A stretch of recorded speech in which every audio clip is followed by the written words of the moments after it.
Hello, welcome to Inspiring Women with ADHD. I'm Renee, the host of this podcast. I'm the little engine that could today. I've been trying to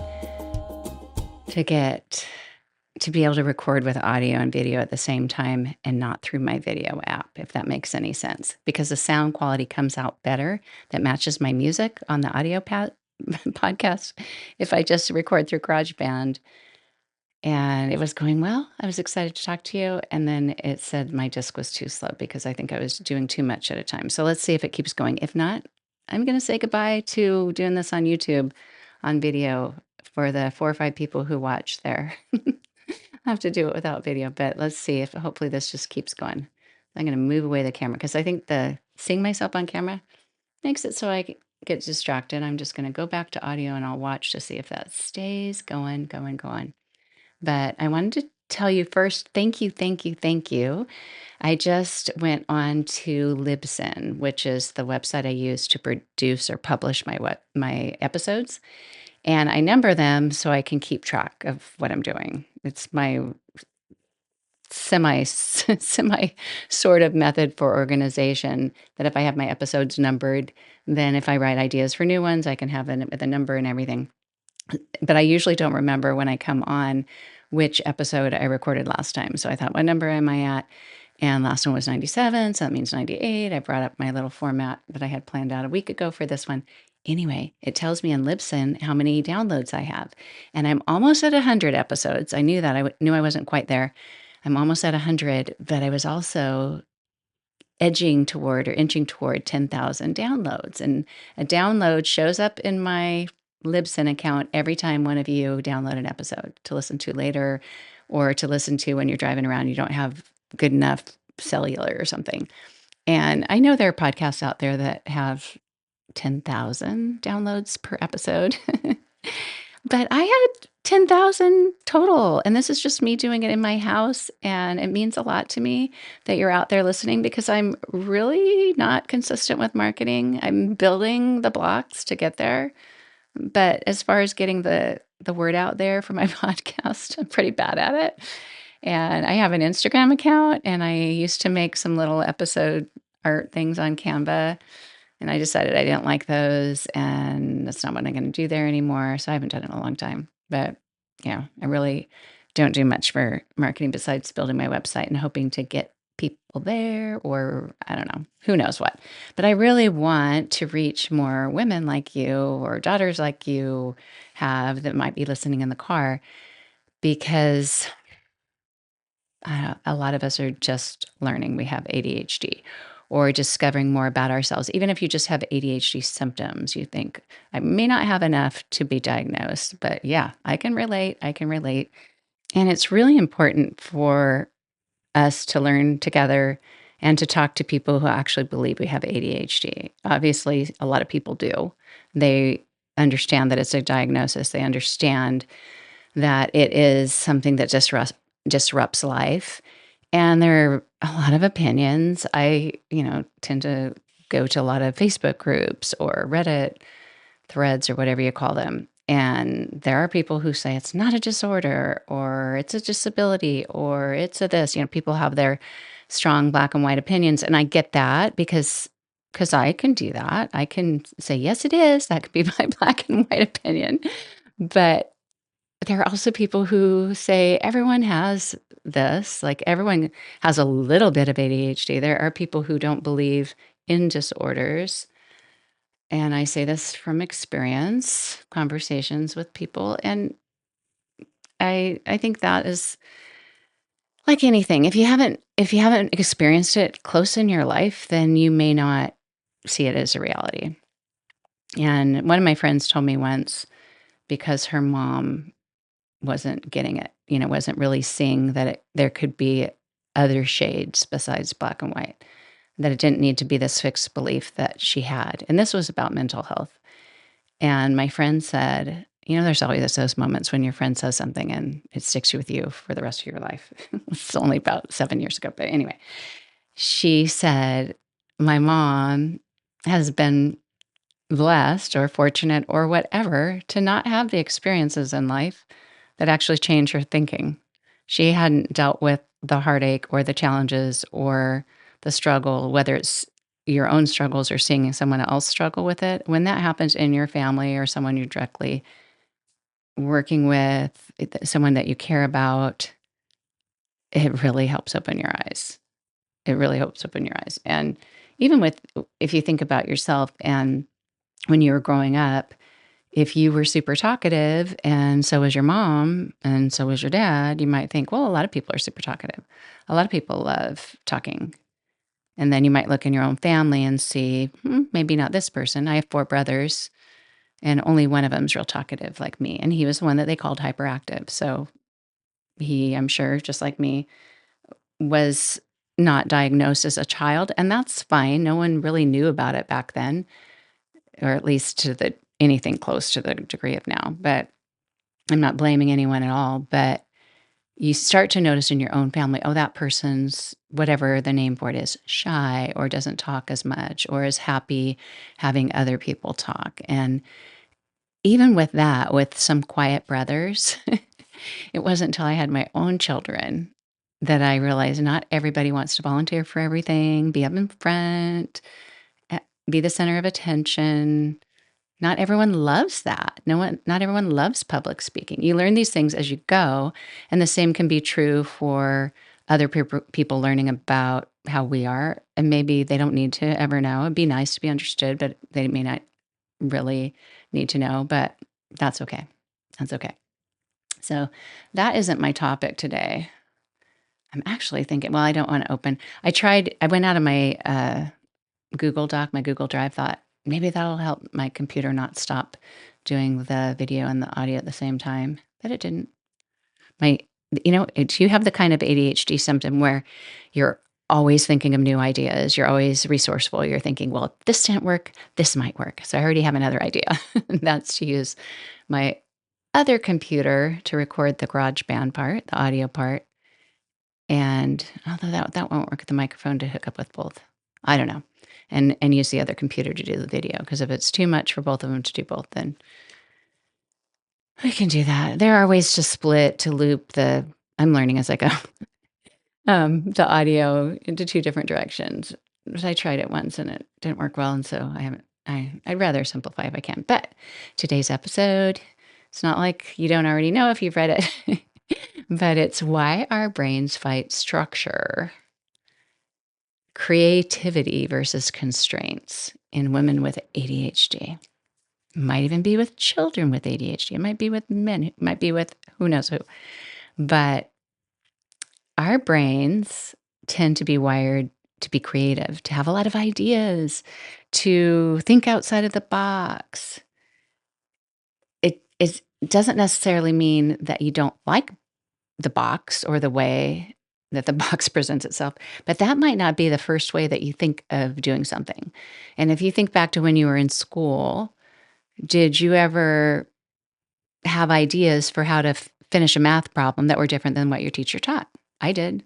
I know a lot of people struggle with math. I didn't know that they did, or I didn't know that girls did, because I never did. I never struggled with it.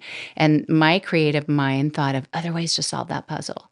I even thought in high school, this is growing up in a small town of 3,000 people, when you're not really exposed to any professions besides school teachers, doctors, dentists, and a few people in town who had little stores and things. That's about it, retail. I I thought what I would like to do is major in math, which changed within my first semester in college. I changed my mind because I didn't do well in calculus. For some reason that was not going along with my brain. But I wanted to major in math, and then I wanted my job to be to think of the word problems that you get in standardized math tests, the really tricky ones, and think of all the answers. You know how they think of answers that will be the way that you think if you just mess up on this one part. I thought that would be fun to think of all the possibilities. Just kind of silly, but who knows? That must be a job for somebody. Actually, my daughter develops math curriculum for a homeschool company called The Good and Beautiful. And she used to develop the math curriculum and teach for a homeschool company called Williamsburg Academy. Can't believe both of those were at the tip of my tongue, because I usually don't remember things on demand. But anyway, back to our brains. So you might really like structure and you might need structure. We probably do. We probably need some kind of structure. We go on a vacation, we think, won't this be great to break out of our normal routine, go see something new, go see people. It's exciting, something to look forward to, but you're always glad to come home. Are you? I'm always glad to go home. In fact, I even kind of panic before I leave. I wouldn't say panic. I used to call it travel anxiety, even though I don't know that I get a true anxiety, but I second guess, like, why am I leaving? Why am I leaving? I'm in such a good rhythm here at home. Things are going well. I want to keep it up. I don't want to leave. I'm fine here. Maybe I'm worrying about things while I'm gone. I don't know. But I fight against the creativity, I guess, aspect, but then I also fight against the structure at times. So I might like that I get back home. I know where my own washing machine is. I don't need to find the one in the hotel and walk down the hall and remember which way to turn.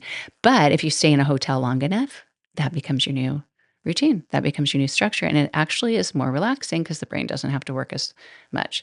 So we like some structure, some routine, some systems in play because our brains don't have to work as hard. And our brains are designed to not work hard all the time, to be in that mode of thinking where you're having to think, and other times where it's just second nature. You get in your car, you open the door, you're not thinking, first step, open the door. Second step, shut the door. Next step, sit in the car, grab your seatbelt. A lot of those things just become automatic. Doesn't mean we always remember to do them. If you wear a crossbody bag, like I do a lot, those belt bags over my shoulder, sometimes that feels like that's my seatbelt. And I was riding in the car with my daughter the other day, and she said, is your seatbelt not on?" And I thought, "Oh, that's happening again." Like it's coming over. So not everything's second nature, but it felt like second nature in my, like in my body, it felt like my seatbelt was on. So I forgot a step. But all those things, we like to have the automatic brain going because it's more relaxing, it's not as taxing. It doesn't require as much of our executive function. And if you have ADHD, executive dysfunction is a big part of it.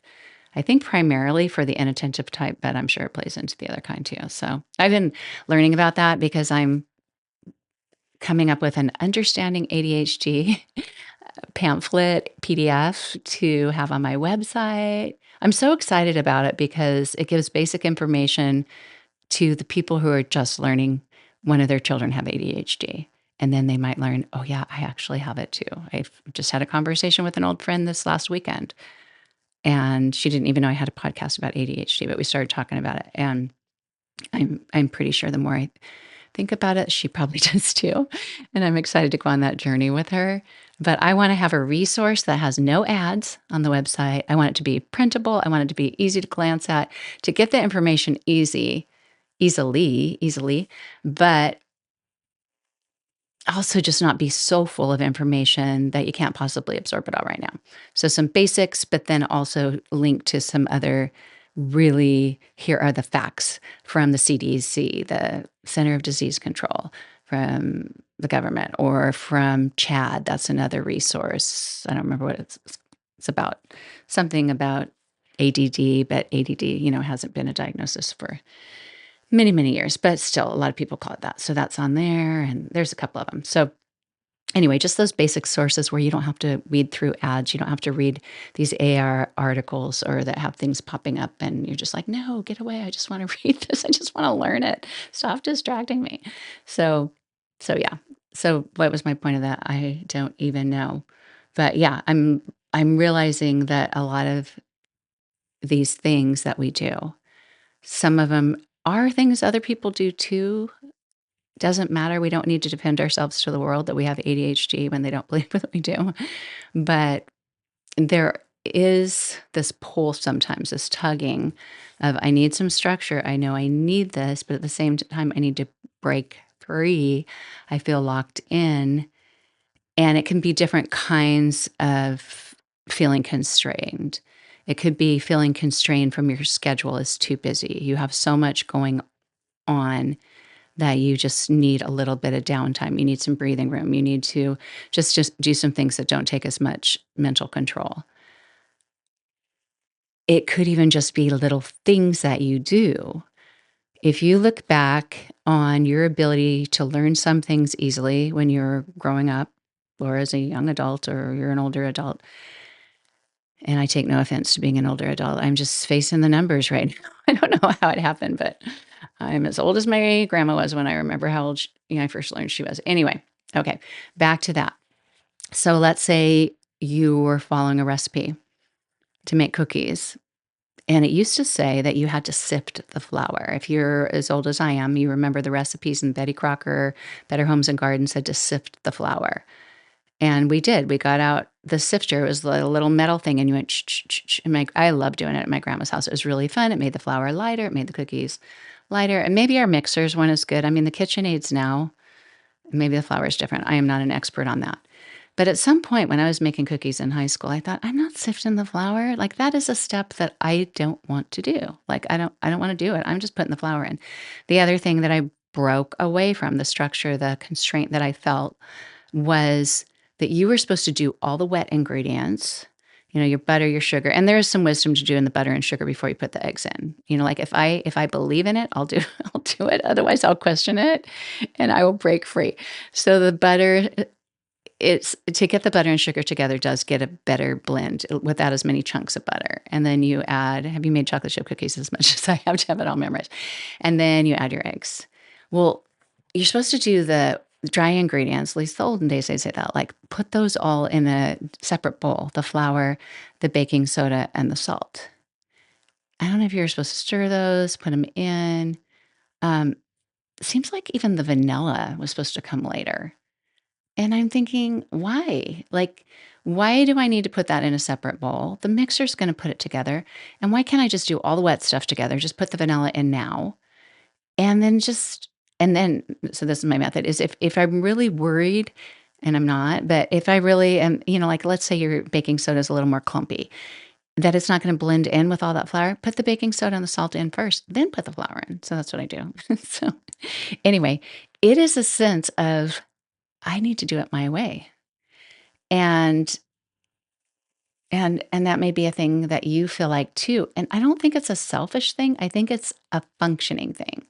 With ADHD, a lot of times people, and even with autism or ADHD, they talk about masking, like the things that you do, like you do have that hyperactive component of ADHD and you're a child and you have to move and you have to move and you have to move, but you can't because you're not supposed to be. And maybe you can control your body a little better than someone who's tapping their pencil, but it has to come out some way. So you raise your hand and say, "Can I get some Kleenex? I need to blow my nose," or "Can I go to the bathroom?" Or you go and sharpen your pencil. You have to get up and move. You find a way to cope with it, deal with it, and all of that.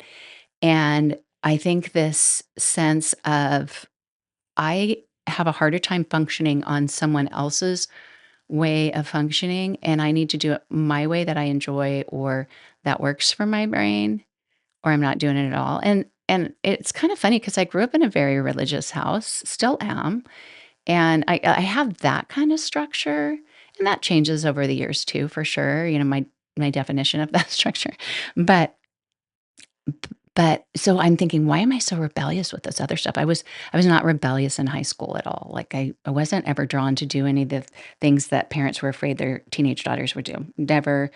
Maybe that was my stubbornness is fighting against the peer pressure. I always hear about peer pressure and I'm like, no one's pressuring me. So I had no problem being like the key holder at the parties or something and holding everyone's keys while they all were drinking and stuff. But I I have always fought certain things. I've always had a rebellious brain with things that have steps.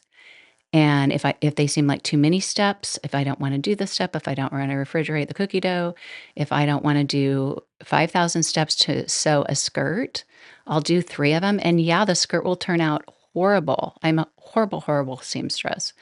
But I had to learn, you I if it's something that takes all those steps, then maybe I'm not gonna do that anymore because 'cause I'm not good at it, I don't enjoy it, and why do it, right?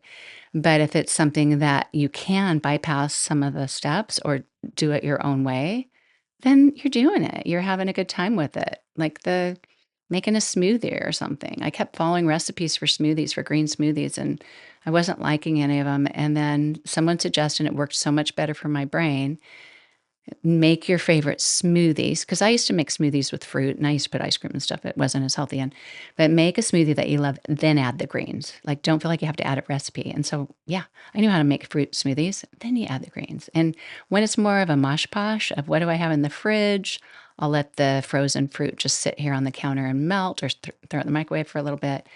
That works with my brain instead of following a recipe. I never measure anything like that. Or mac and cheese. If you grew up measuring things like water and pasta, you don't have to. Like you can just throw water into a pot. You don't have to measure how much spaghetti you're putting in. Some things it works like that, and some things it doesn't. Other things it doesn't turn out very well. But yeah, if you have that break free brain, when you see an expiration date on some ketchup, but the color still looks fine. It's in your pantry. You haven't opened it or refrigerated it. Are you going to throw it away? Some people are. Some people are like, yeah. And my kids are more like that. Like, oh, I'm not going to risk getting sick. And I think, do you know how many things that we ate from our grandma's pantry or garage that were 20 years old? Like, I didn't grow up with that line of thinking of being the letter of the law. That was locking me in. I wanted to use my brain to figure it out. So you learn things like if it's a can of whatever, vegetables or something, there's a way to know that it's not good. Like if it pops open at the like bulges, that's like you can get botulism. Did you ever hear that? I've never Googled any of this stuff in the recent days to see if this is accurate, but this is what I grew up learning that. Or you open it up, the color of the tomato sauce is too dark or something smells bad. You know, you use your senses. And if that's your way, I'm not suggesting anybody use expired items. I don't wanna, like, be responsible for that. You can do you. But if you come to my house, there's a good chance that you could experience eating something that's expired. But, yeah, all of those things, you need to look at them and see, like, "How does this work for me?" And sometimes it feels weird. Like, I made pancakes the other day, and I usually like making homemade pancakes with fresh ground wheat flour that I grind myself because I have a lot of wheat my mom and dad gave me a long time ago, and I just love whole wheat products.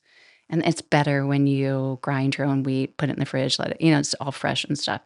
But the store wheat's fine too. But anyway, so usually that's what I do is I make my whole wheat pancakes that I've been making for years and years and years.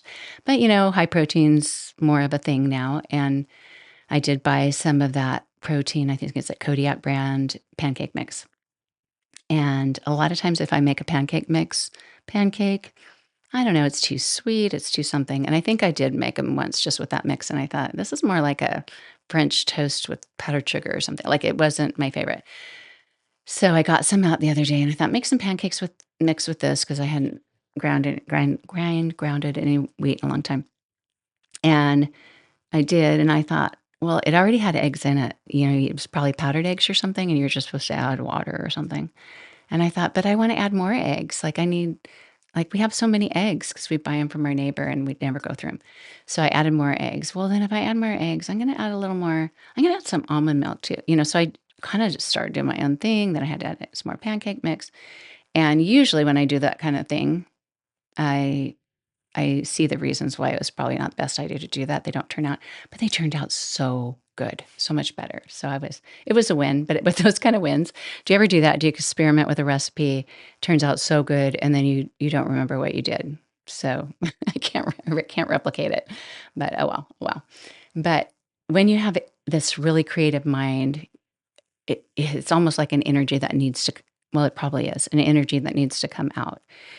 And you have talents because of that. You have ways of giving to others in their life because of the way that your mind can work, the way that you can communicate with people, the way that you can get ready for something. All of those things, they might not be the same way as somebody else, but it's your pretty much your offering to the world, and it's your way of going through life in a way that's functional for you.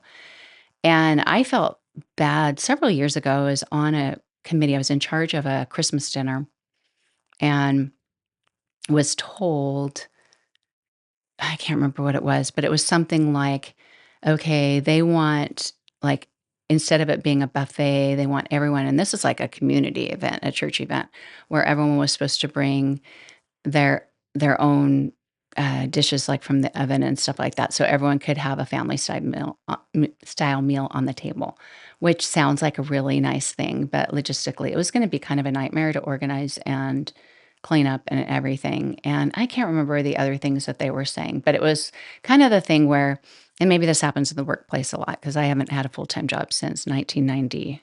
Yeah, 1990. So, anyway, but I was told, "You're in charge of this, but it needs to be done this way." And there were other constraints, I can't remember what they were, but I remember just getting a lot of anxiety from it, and, not clinical anxiety, but yeah, I was experiencing anxiety. My heart was racing. I was thinking, I can't do this. I can't do this. I don't want to do this. I can't. Blah, blah, blah, blah, blah, blah, blah, blah. Doesn't go along with what I think. And I hear the voice of my mom tell me when I was little, you always said, I'll do it my way. You do it yours. I can do it myself, all that kind of thing. And I can delegate to others. I can take in other people's ideas. But when I need to be in charge of something, I need it to work in a way that works with my brain. So I think my guess is when you have ADHD, it's harder to be micromanaged if that manager is doing it in a way that just doesn't make any sense to you. And not only doesn't make sense, because you can trust other people, like this is what you need to do, and then you see the wisdom in it, there's that. But if it is a creative expression, if it is something that you're giving of yourself, it is requiring a lot of work, and your method might need to be a little different to get there, to have a finished product that's still fabulous, then why do it the way somebody else's brain works? One example, and I honestly, when I share some things, I don't know, I feel like I have to do it in code because I don't wanna get in trouble for the people in my life.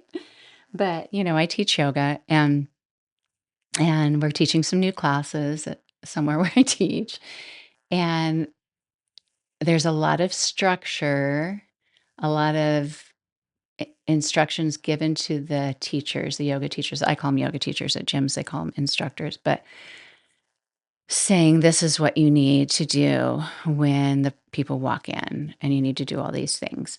And I get it's not my space. I'm going to respect that person's space and do what keeps people safe, keeps that place clean, honor those things. I get that.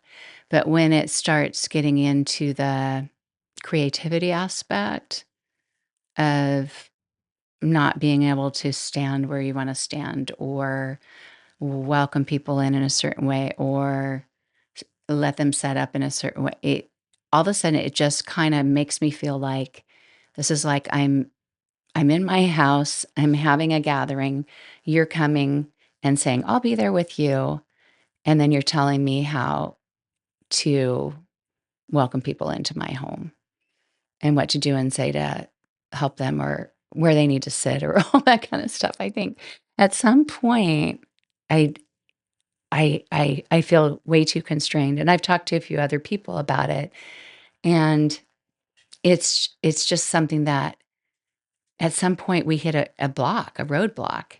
And I think it's important to look at when you have ADHD and see where are those roadblocks for me? Where am I not functioning any, anymore? Where am I feeling like so locked up?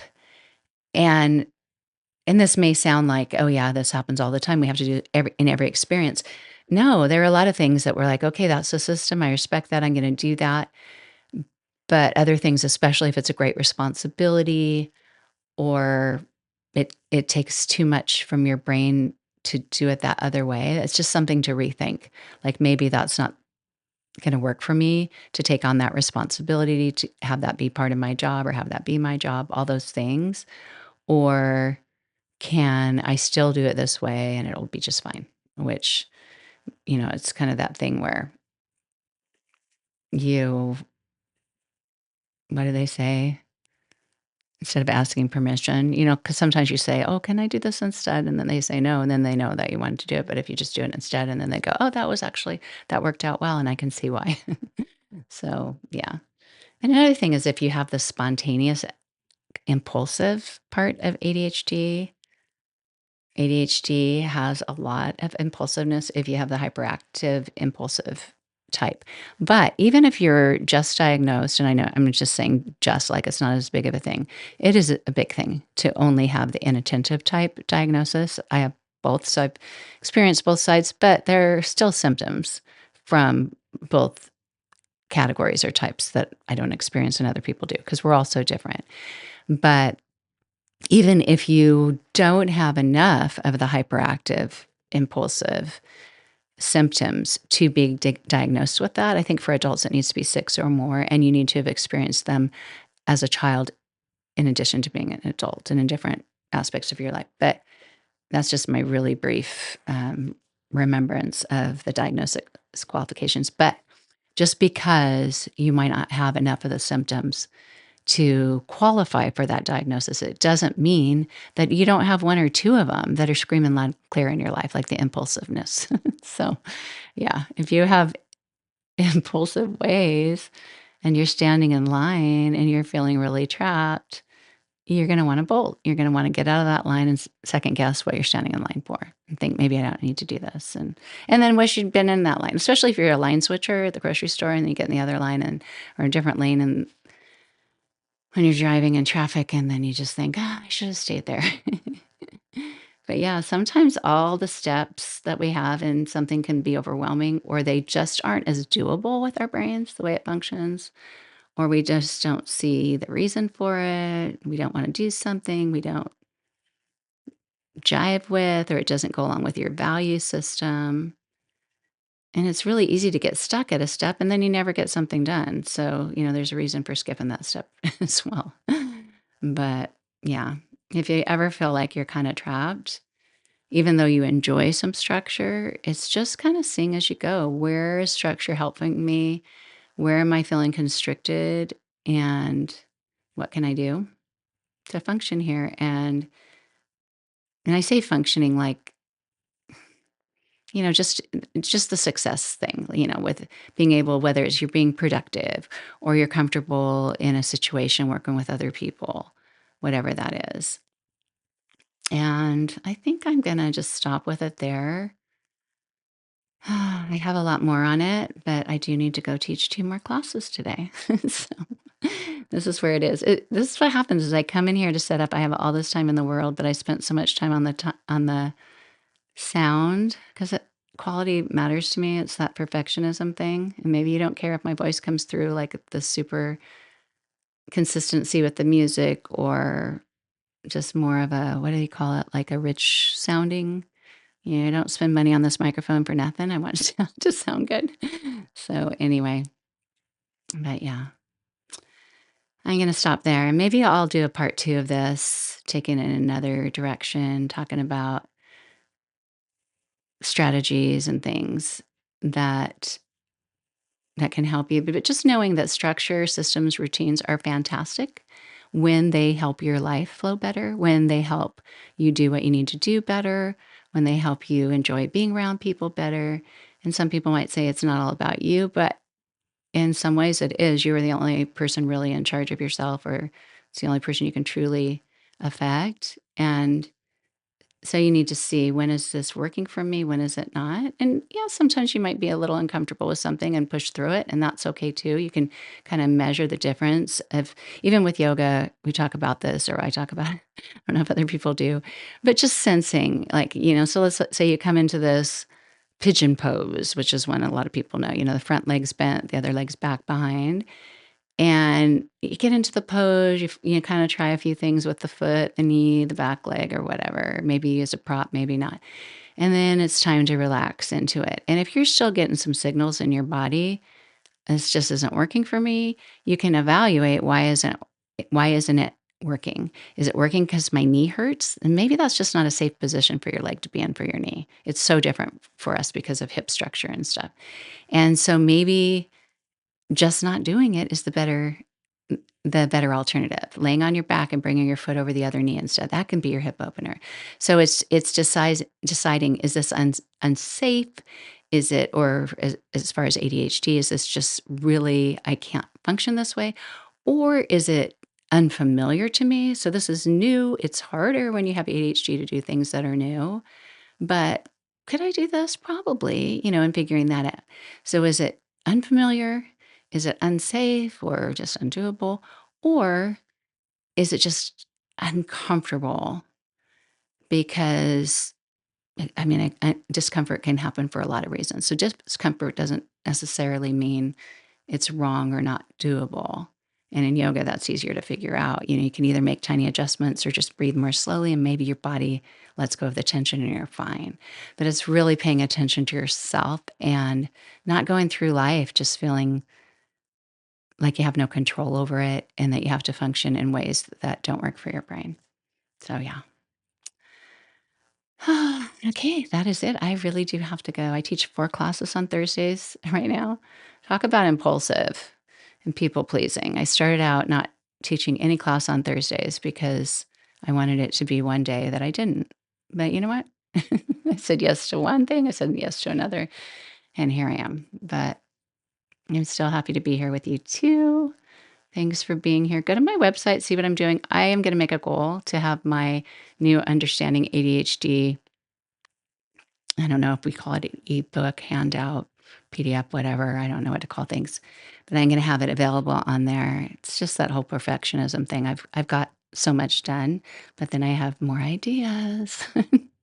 I want to do this, but I need to make it so you can find it and share it with people, whether it's so they can learn about it for themselves or to learn more about you. And I hope people, when they do find out you have ADHD, they're not thinking like, I don't know. I get a lot of sympathy things like, "Oh, I've always liked you." Like now that I have ADHD, they think I feel like I'm not as good of a person. I'm like, "No, it's not that. It's just it's helping me, especially as I get older. Some of these symptoms get more severe and I need to learn how to keep going." So, and it's really fun to connect the dots and see why maybe I'm different than other people, why we're the same and they're different. So, thanks again for being here, and I really need to run, so I will be back. I will be back. Bye. Open windows, broken shadows. Frozen dreams are left for tomorrow. Without a cause, no time for a pause.